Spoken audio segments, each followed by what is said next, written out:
I'd like to introduce Dr. Emily Eddins.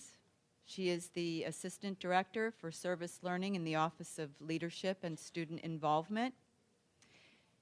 Emily's going to offer a look at the state of service learning here at ODU. So I'd like to introduce you to Emily Eddins.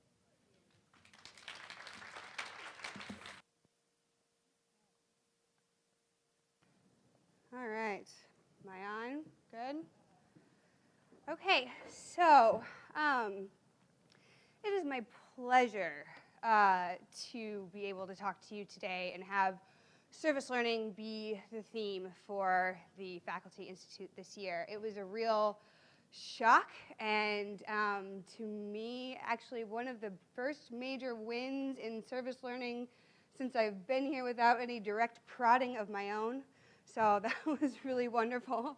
And so thank you, everyone at CLT and Nadine, for your wonderful talk this morning. I am honored to follow you today.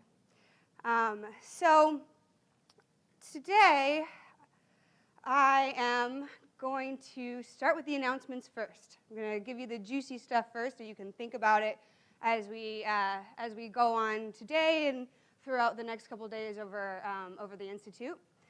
I'm going to be just talking a little bit about the characteristics of effective service learning. So I think Nadine and I have a really good, our talks give a really good pairing, and she gives a wonderful perspective on what it means to be an effective service learning instructor. And I'm your toolbox. So I'm going to be talking a little bit about the basics of creating service learning and some of the opportunities at ODU where we've been, where we are now, and invite you guys to talk about ideas for the future with me. So just a little bit about me, so you know where I'm coming from, as this is a reflective practice. I think it's important for you all to know where I'm coming from. I had the opportunity to go to Miami, Ohio for undergrad, and I studied geography. I've always been really interested in cultures and people and how we interact, and so I took the opportunity to study abroad and volunteer in Kenya and Australia and Costa Rica and in Guadalajara. And I also worked at the local shop there in Oxford, Ohio, and that was my community, and that was really like kind of what brought me into what a community feels like to me. So, oh, that went way too fast. There we go. So that opportunity in Australia that I talked about, they actually hired me. So right out of college, I started leading volunteer conservation projects in Australia. I got a new group of university-level students in a new location doing a new project with a new community partner every 2 weeks. I was 23.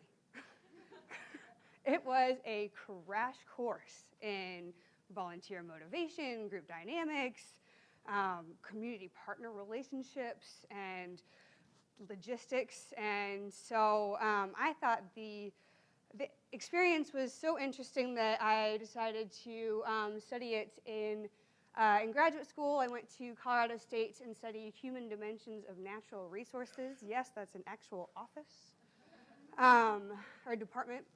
And so I also they have a mountain campus up there, and I got to teach up at 10,000 feet a couple summers, and meanwhile teaching a service learning course in town. So I went on and studied international service learning for my dissertation with the Center for Collaborative Conservation, which was a cohort of graduate students, faculty, and practitioners, all based around the idea of getting together and discussing problems and issues and tackling some of the major challenges in conservation and the challenges of getting people together to make effective solutions for conservation issues. Okay, so my first major announcement is that you all sitting in this room are going to get the very first look at the Service Learning Instructional Mini-Grant Request for Proposal, which will be out to the rest of the university by the end of the week, but you will have a hard copy in your hands at the end of this session. So you can carry that with you throughout the next couple of days and kind of think about what you're hearing and what you're learning and what you're talking about with your colleagues and start to formulate some ideas. And then apply, right? So the next really exciting announcement is we are officially cleared for course catalog designation of service learning courses. This was my top of the list goal to get when I first walked in the door here. And there are several reasons why, which I'll go through. So a little bit about the instructional mini-grants. They're due on June 15th, and they're for all career tracks. They're for local, statewide, regional, international, roughly $500 to $1,000 per course. So that means if you have a course in the fall and a course in the spring, you can apply for two, or you can apply to them as one and apply for $2,000 either way. And as Kevin mentioned in the last session, SEAS has provided additional funding for service learning in distance learning courses. So I am just like you and many of us who online course instruction is a big thing here, right? I mean, this is the CLT Faculty Institute. We're talking about technology in the classroom and how we do it effectively and how we can really impact the lives of our students. And I met with Andy, and I was like, SEAS wants to give us this additional funding, and he and I kind of talked, and at the end, we're like, we need to learn more about each other's fields. So there's actually a course this summer that will be taught by one of our leader presenters, Jill Stefaniak. She's teaching a course called Online Course Design, and for her course, they're going to be putting together a faculty learning space to implement best practices in service learning that you can go to, and it'll have different modules and whatever the students come up with. And it's also one of my very favorite forms of service learning, which is service learning for service learning. So, right? So, a little bit about the course catalog designation. So this will come out with the RFP later this week. It'll be in an email through the Office of the Provost, so keep a lookout for it. Courses will be reviewed and approved for designation by your peers and those who have some substantial experience in service learning. Because right now, we're kind of morphing our program, and we're adding more courses and really taking a look at what we want high-quality service learning to look like on our campus, right? And those who receive service learning mini-grants will have automatic designation. So that'll be coming for the spring of this next year. So I've been talking about this because it's been really exciting. I never thought I would be so excited about course catalog designation. But I've been getting these questions, why should faculty, want to do this? My students already know that they take service learning courses. Some do and some don't, so that way students can actually, when they go to register for the course, it'll have an SL designation, so they know what they're getting into. And also, I've got some goals for faculty that will benefit from designation later. So, as Nadine mentioned earlier, there are many definitions of service learning. I chose this one. It's a teaching and learning strategy that integrates meaningful community service with instruction and reflection to enrich the learning experience, teach civic responsibility, and strengthen community. So I like to kind of give this example, and if you've been to my workshops, you've seen it before, but it kind of gives a rundown of the difference between community service and service learning. So when students remove trash from a beach, they're providing a service to the community as volunteers. This is These pictures are from one of my projects in the Northern Territory. We worked with an Aboriginal land management agency of their removing nets from the beach that would be cut by Indonesian fishermen, and so the nets would just, they were called ghost nets, and so they would keep fishing with nobody to actually empty them out. So when students removed trash from a beach, analyzed what they found, so we could see the different kinds of nets and what color they were, and how thick they were, and actually see where those nets were actually being let off and where they were coming from, and share the results and offer suggestions on how to reduce pollution, reflect on the meaning of their experience. This is not in Northern Territory of Australia. This is on the top of a mountain in Colorado, but it's also to show where service learning can happen, all the way from the Northern Territory to Colorado to all around here. Celebrate and share with community partners and each other, and that is service learning. So why service learning? Well, you all are already here, so I think you all know a little bit about why service learning can benefit your students and you and the community. And so, because Nadine did such a good job of kind of outlining what that entails, I'm going to jump right into the program characteristics of effective service learning. So, we've got meaningful service, the link to curriculum, critical reflection, diversity, student voice, and community voice. So, meaningful service, I understand that Nadine will also be kind of going in the workshop this afternoon and kind of posing some maybe problematic situations that highlight what meaningful service looks like and what actually is the service that you're doing in your classroom, and what should it entail, and all of that. So in essence, these are situations where students can exercise initiative, take responsibility, and work as peers together. And this one has the most impact on personal and professional development. So I'm going to stand over here so I can see my screen as well. Hopefully not like impale myself with the microphone. So the link to the curriculum is the learning in service learning. So it's the strength of that connection between what you're doing in your service activity and what the course themes and theories are that you're teaching in your class. So for example, a student studying multicultural issues can help new life immigrants to gain access to community resources. Students studying environmental issues, plant trees in a deforested area, and students studying medical care policy escort AIDS patients to clinics. So critical reflection is a main component of service learning, and it really there are a lot of scholars that talk a lot about service learning, and they say that the hyphen in between service and learning, that's the reflection, because it's the aha moment. It's the what makes it all work together, right? So they solidify that link between the service activity and the learning. So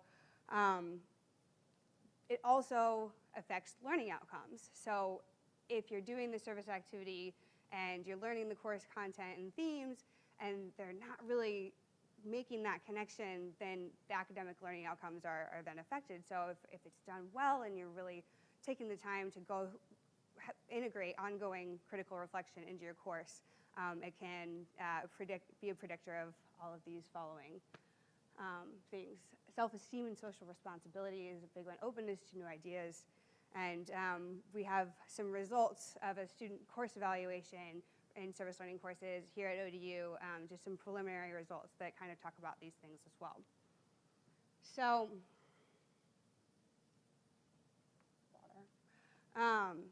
there are a few different ways that you can do reflection. But I like to talk about the 4 C's of critical reflection. So it's continuous, connected, challenging, and contextualized.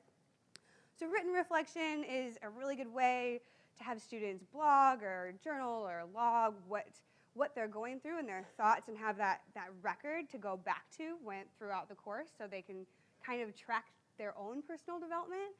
And then when you do discussion reflection, that's when the students can have that interaction and be like, oh, I didn't really actually think about it that way. Well, how about this idea? And I really was disturbed when that kid puked in the recycling center, which happened last semester. But with reflection, it's also very important, especially in reflection when you're giving feedback in the written reflections, to go just beyond the feelings of what happened and the events, to really include the connection between the service and the course content and the real issues that you're addressing as part of your service learning course. So diversity, this is a slightly big one that we've been talking about at ODU recently, right? All those talks, yeah, slightly, just a little bit of a big deal. So in service learning courses, you must be able to facilitate conversation about diversity in a healthy and effective way. We're not only, we have a diverse campus, so we know that we address diversity in our classrooms every day, right? We have diverse students. We're also sending them to work with people who are different than themselves in a very different way, whether it be age or race or disability or all sorts of different things. And so it's also been shown that it affects tolerance and understanding and affects social transformation. But it's also been shown that if diversity isn't talked about and isn't hashed out as part of the reflection process and as part of the course, it has the ability to reinforce the pre-existing stereotypes. So it does help the students really actively seek to understand different people and each other, and I think it's a really timely and important component of the conversation on campus and what's going on in the country, and it's a really interesting way to address that in a very proactive way by showing, here's what we're doing in our classroom to address these really relevant issues in our community through our coursework. Student voice. So this one is a little bit rough on the professor sometimes, and sometimes the community partner, because it's kind of this collaborative process of the student actually gets to have a role in what goes down in the project, right? But it also creates that spark and that ownership of what they're doing and that critical thought. And so, and they're actually involved in the decision-making process. So make sure that you engender an environment that supports trust, openness, and expression of ideas. So the next one is community voice. And this is one of the most least understood. It's one of the least researched, right? Because if we're doing service learning on campuses, our campus bubbles are the most immediately accessible, right? So our students are right here, and our fellow faculty who are doing service learning are right here, and the community is everywhere, right? So just a couple things. It's just be sure not to use the community as a laboratory. It's a process with, and so make sure we're all working together. And it's also the largest predictor of the student's personal development. So because it is new and because we are at a university, we like to assess things, right? But this isn't just for reporting at the university's sake. Monitoring and assessing your progress with your students and with your community partner really helps develop your relationship with your students and your community partner, especially if you're looking for a long-term relationship with your partner and really want to continue a longer process with them. So, so you can really come back and kind of morph ideas together. The last part, and the most fun, of course, is the celebration and recognition. This kind of puts the stamp on the end of the semester and or term or wherever you're at, and is an opportunity to showcase the work that we're doing together. Okay, so all sorts of other things that your students will gain from taking a service learning class. So diverse perspectives, integrative learning, critical reflection, and civic identity. There are all sorts of ways that these skills translate into the rest of their lives, right? So when they go into their professional careers, it's actually been shown that students who take service learning courses get to their first job quicker. They make more money in their first job.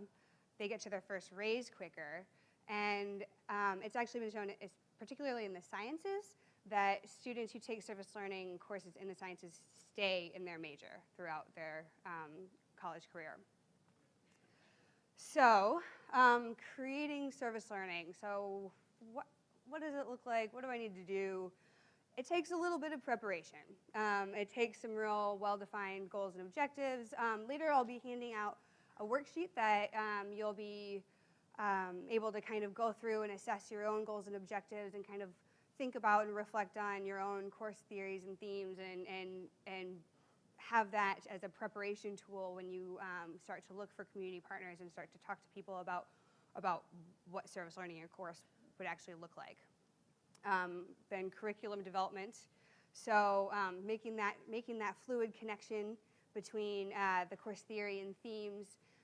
The folks at CLT have some pretty wonderful curriculum development and curriculum designers, and so definitely utilize their resources.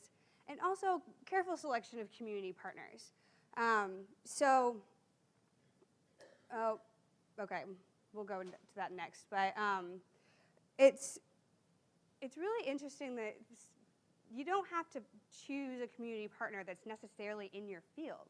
There are all sorts of creative ways that things that happen in the community relate to your different course theory and themes. For example, Randy Haddock over here had a engineering 110 course, and they were designing that solar-powered tool shed. I'm sure you saw it on campus there. It had the little sign. Yeah. So all of a sudden, you've got first-year engineering students talking about the local food movement and how they, as engineers, can benefit society.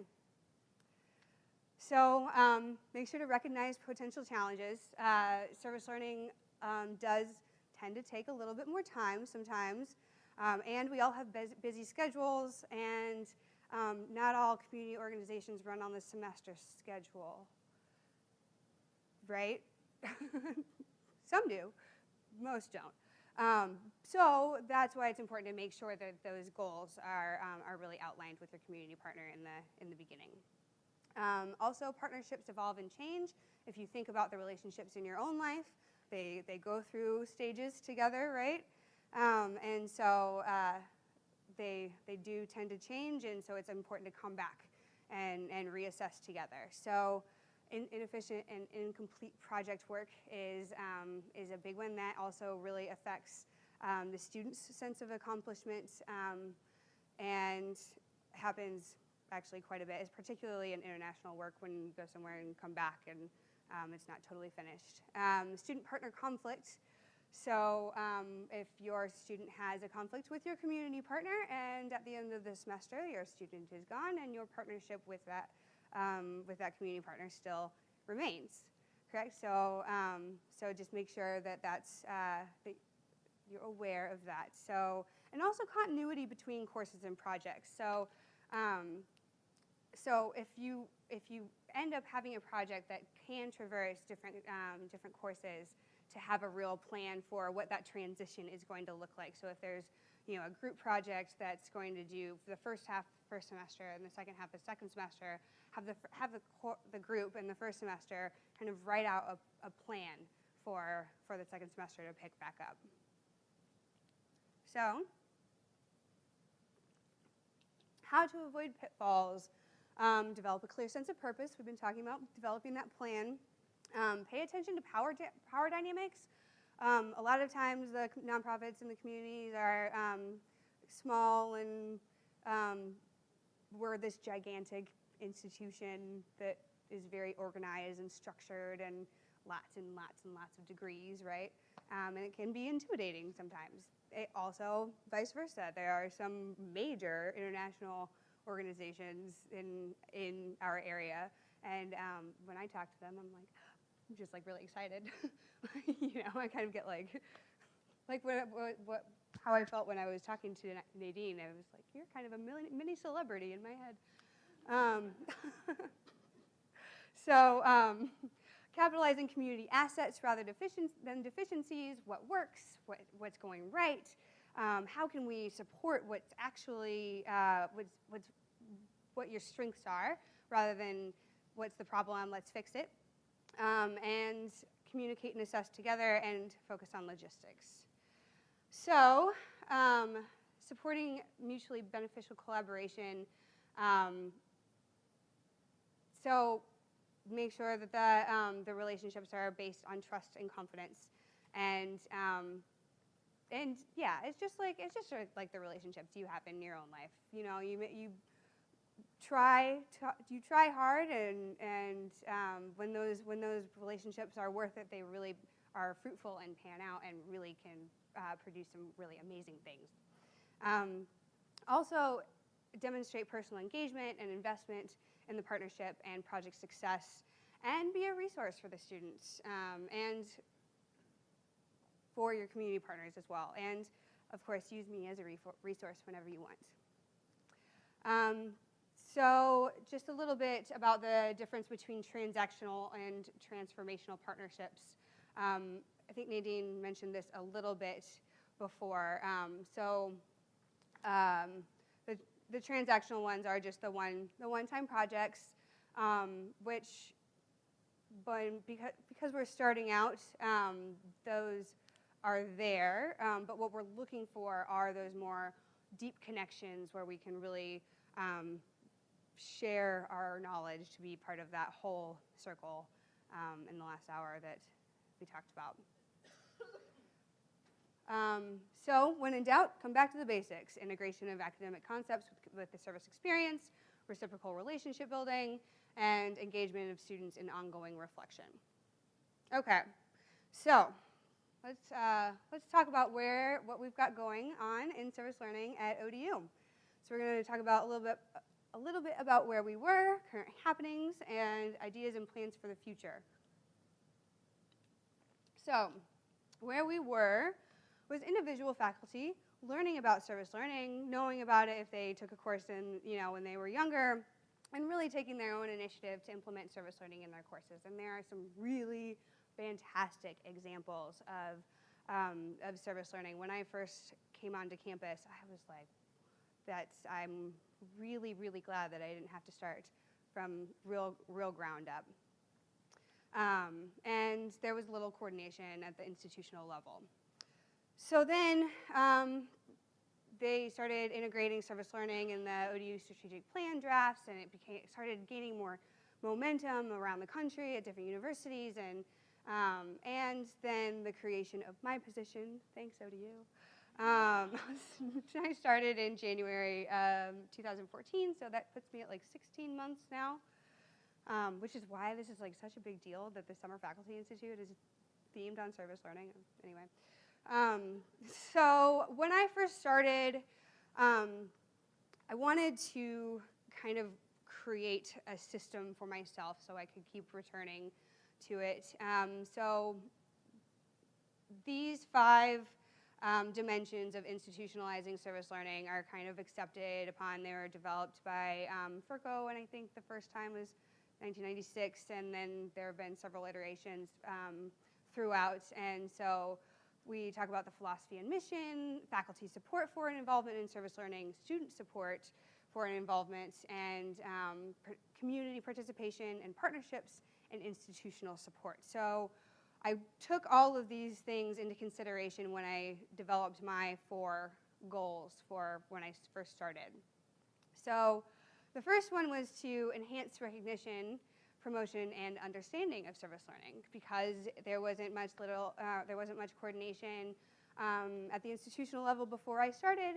A lot of it was just kind of getting the word out, talking to people. This is a thing. It's happening. Let's see what we can do about it, and provide incentives to engage in the service learning curriculum. So with this one, I focused on the faculty, and that's where the faculty mini grants came from, because you guys are the ones that make it work, right? And also develop assessment and evaluation strategies, because we hadn't had any sort of way to track it, or there were several individual faculty. I know like Melvina Sumter had her own service learning evaluation for her students, and I know a few others did as well. But for this one, I focused on the students. So I came up with a student service learning course evaluation that just went out this past semester, and so also strategic partnership development. And I wouldn't say I was as successful with the strategic part. I really just snowballed it. Like when I first started, it was like, who's doing service learning? Who should I talk to? Who should I talk to? And same with community partners. Who should I talk to? Who should I talk to? And it's been done a lot of coffee meetings. It's been wonderful. So some of the things in enhancing recognition and promotion, current happenings, faculty workshops. Also, I've presented, I'm sure, I think a good number of you have been in some of the university committee advisory board and council meetings that I've presented at. Brian Payne was very wonderful to invite me to quite a few of those to get the word out this semester. Also, I've done department-specific presentations. Kevin invited me to present to the English department, and we actually brought in the woman who started service learning at CNU, specializes in literature in service learning, which is a different kind of field, right? So also, right now, we're enhancing recognition, promotion, and understanding of service learning. So ideas for the future: course catalog designation, check. Awards and formal system of recognition. This is great work. There is a lot of really great work already being done, and I think it's really important to recognize it. So I am going to be pushing for different methods of that for the future.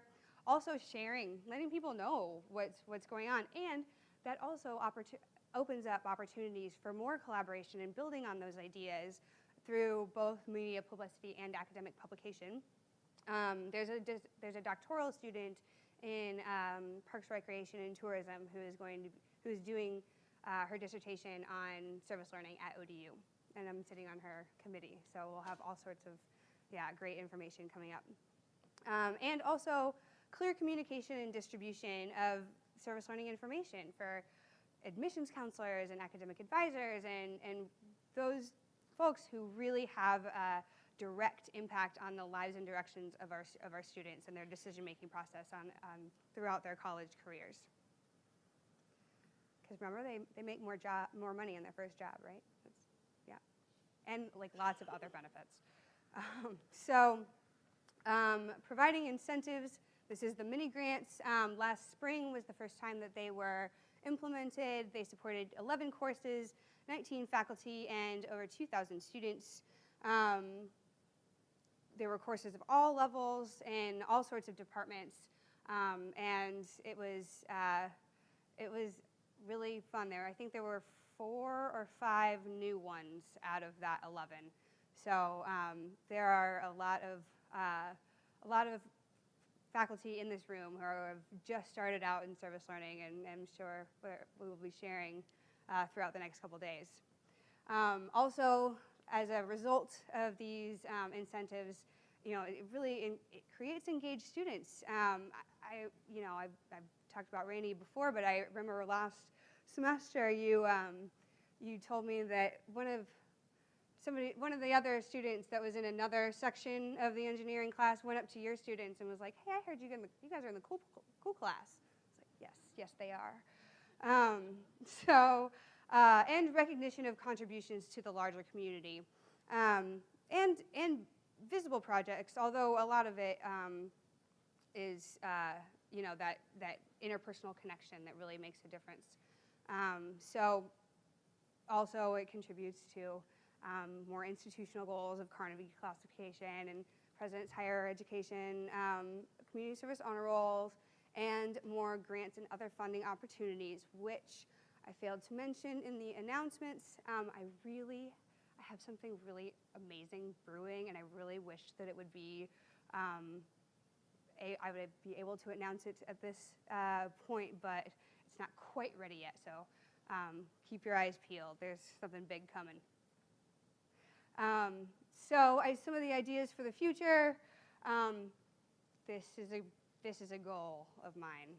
I understand that it's going to take some real structural change, and I would love it because of the impact of service learning courses and the time and effort it takes from the faculty side to implement service learning courses. I would really love for the courses to be weighted heavier when considered in the tenure and promotion package. And at schools where service learning has been around for a long time and they have real developed programs, this happens. So also student scholarship and leadership opportunities. And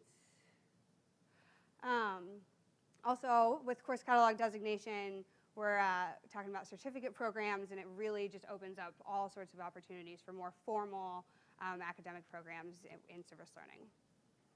So the next is develop assessment and evaluation strategies. So the service learning course evaluation, I adapted from a course evaluation that's used out of the University of Georgia, and it's also used at universities across the country. So we got the responses. We have 77 this spring in 26 courses. So that's a lot of courses for not that many responses. But anyway, and the average was, there we go, 21 hours on a service learning project, which is actually right on par with the national average. And 78% of the students agreed, or strongly agreed, that they would probably volunteer or participate in some way with community and individuals served by the course. Okay, so I've got this graph, or table. Okay.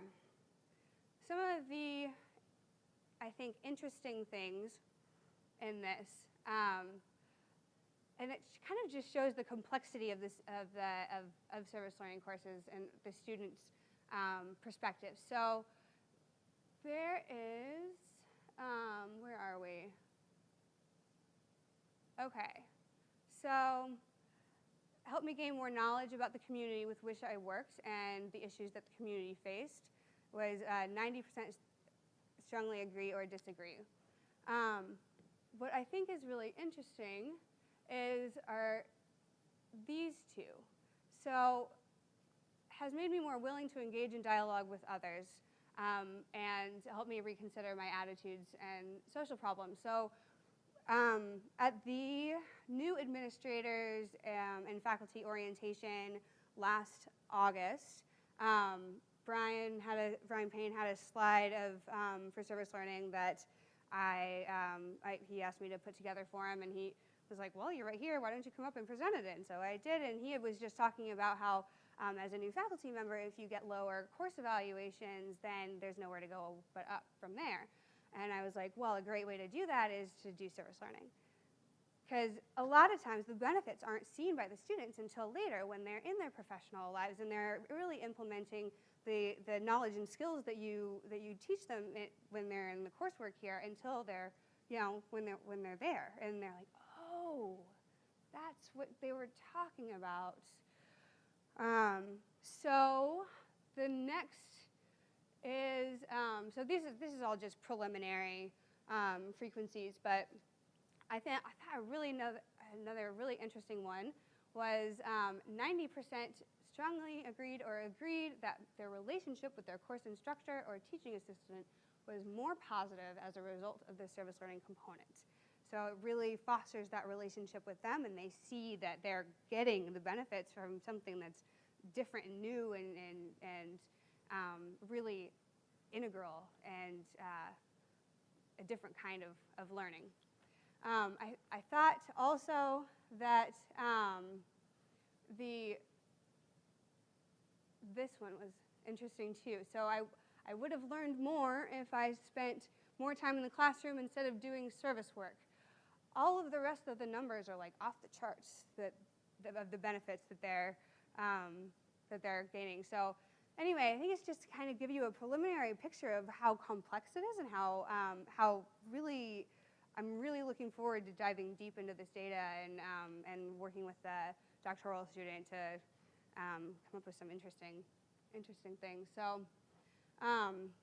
ideas for the future. I would really love over the next at least year or so, or probably continuously, an institutional strategic plan. So these goals that I've come up with, I just came up with because of what I've read in my experience and kind of from an assessment of what we needed here.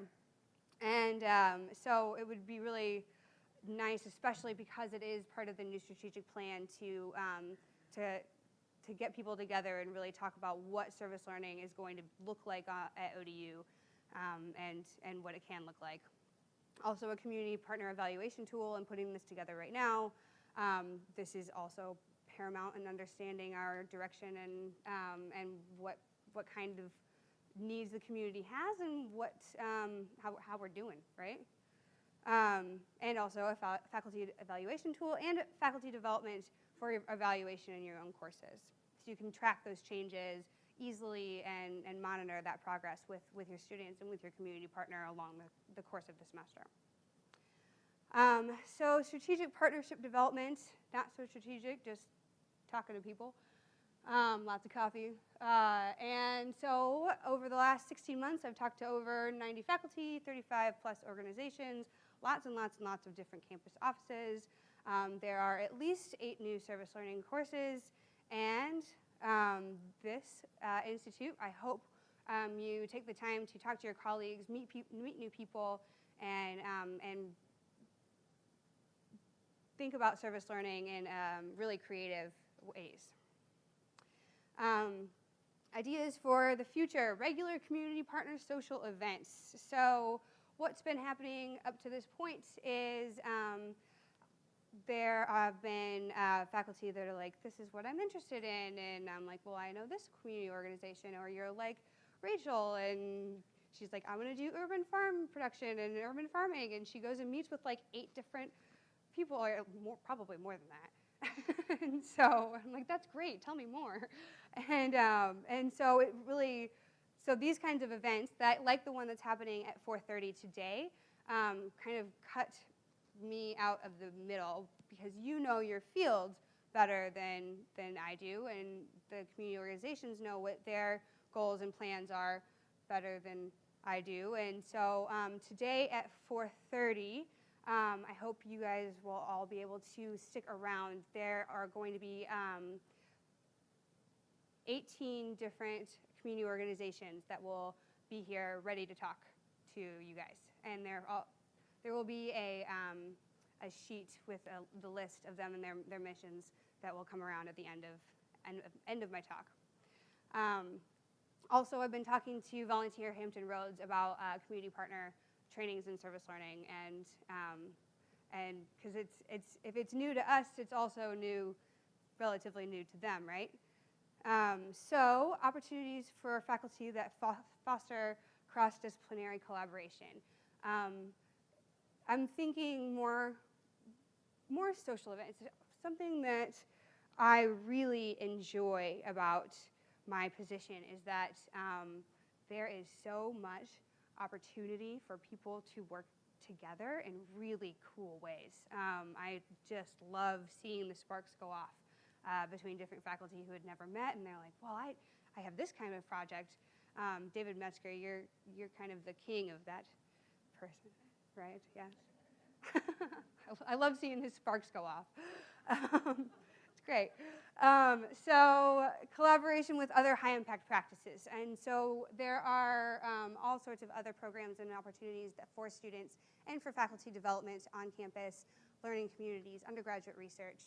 Oh my gosh, what are the other ones? Study abroad, the diversity initiatives, first-year programs. And so all of these initiatives have been identified as being really effective for our students' learning, and they're fairly important in terms of faculty development, and they usually are a little time-intensive. And so seeing where that cross-pollination is and where we can go with it, and other institutional priorities like distance learning. Okay, so service learning at ODU specifically, I'm going to give you just a couple of challenges as your service learning professional, and then at the institutional level. So normal growing pains, starting a program. I also get to start a program with no precedent, which means I get to be as brash and creative as I want, and it's really fun. And nobody can tell me that it's been done like that before.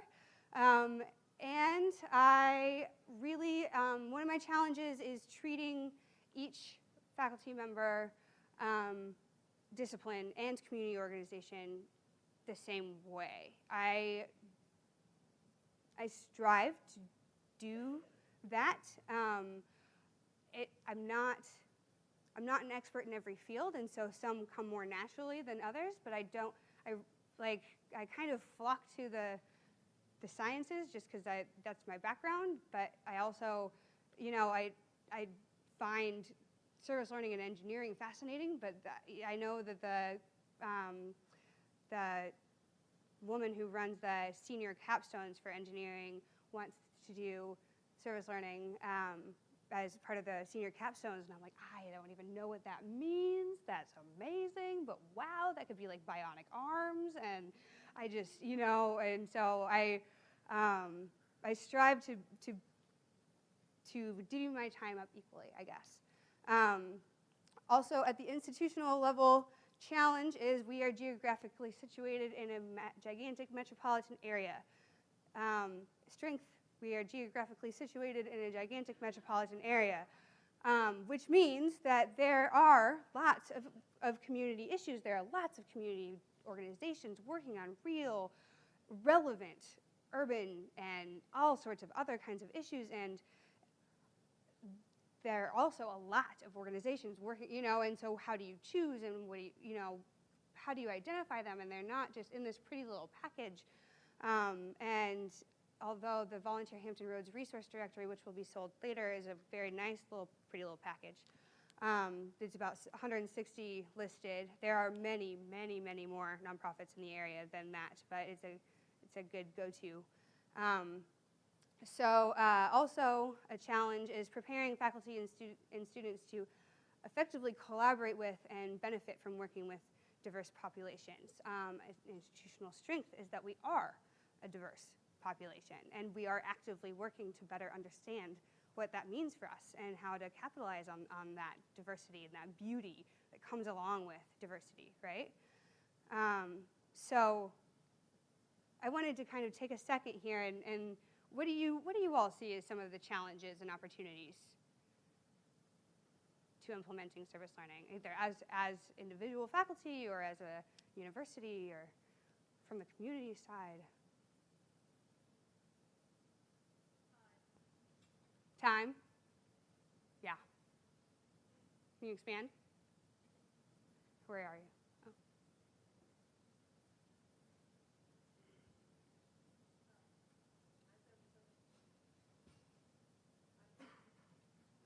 I've done service learning in my classes before, and just getting the students to different areas that they pick, which probably was not a good choice on my part, and getting them in-house to do the service learning was very difficult. And by the time that happened, they didn't have the time to do what I asked of them for the class, like observations and interviews and that sort of thing. Right. So it was ended up being rush projects at the end. Some of the projects failed, but it's definitely because it's contained within a 16-week semester. Right. Yeah, absolutely. Also, it's not one of those courses that students can wait and do all the readings at the end of the semester. It actually has to be an ongoing process, which is, I mean, in some college, I totally never procrastinated in my readings when I was in college. You know, so it does take real encouragement and real proactiveness. One thing that we are, as far as transportation, one thing that we are working with Lacey, Coordinator for Engagement and Leadership and Student Involvement, and I are working on getting student bus passes so they can check out or at least apply for or whatever. So hopefully transportation, because I know that is an issue as well for sure. But yeah, it's just a whole different kind of course, and it's not something that can be rushed easily, at least. So so this afternoon at 4:30 with the community partners coming in. So this is really just your time to explore and chat and talk, and I hope that you challenge yourself and encourage yourself to talk to different organizations that you wouldn't normally. Also, if you have a really great connection with one of the partners that are coming, awesome. If it goes for more than like 5-10 minutes, be like, oh my gosh, this is great. Like, can we please just like exchange cards? Let's get coffee next week, or tea or water, whatever you prefer.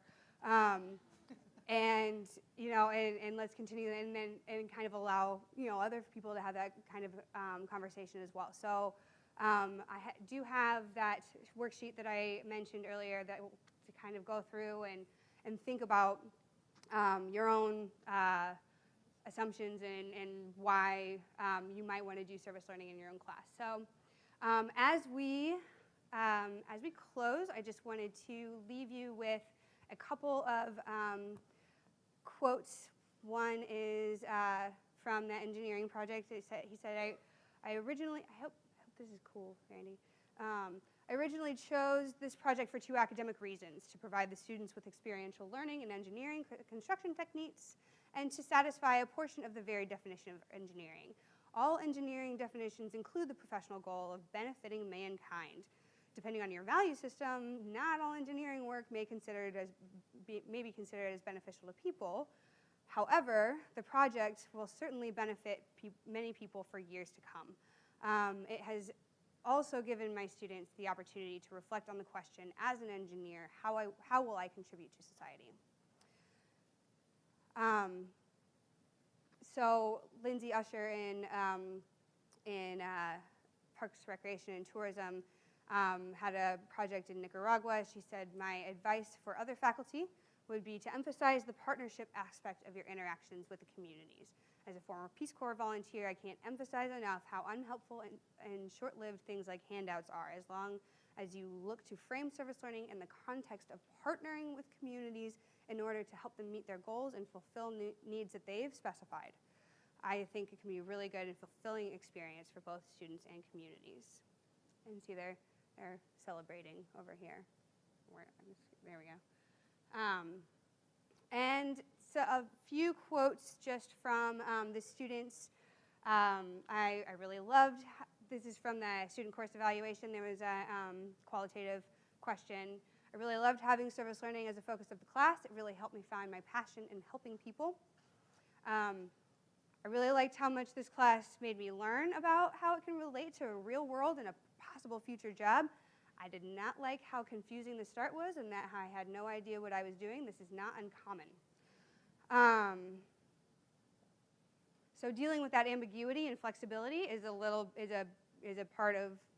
just a natural part of service learning. You're bringing in a project with more people, and it just adds it, and we can work through it together. I suggest making as many service learning opportunities as possible for a wide variety of majors. It's a fantastic experience. Working on it. Everything is chill. ODU has great service learning courses that involve the whole community around ODU. Very proud. Right. was like, what's the other thing is chill part? Cool. Service learning projects definitely promote taking initiative in your work, and that goes back to the not being able to procrastinate on those things. And my personal favorite, I'm so happy I chose ODU, and I am too. I am thrilled that I get to have the pleasure of leading the Service Learning Initiative at ODU, and I look forward to speaking with you and learning with you over the next couple days, and thank you very much. Key resources, here we go. Thank you. I'll go back. Okay. All right. Does anybody have any questions?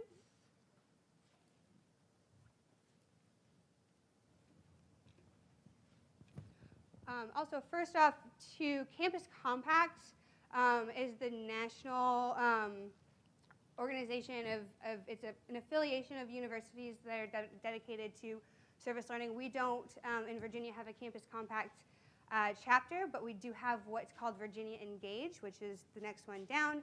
Campus Compact has tons and tons of resources for faculty. They have example syllabi by discipline. They have program models and all sorts of things.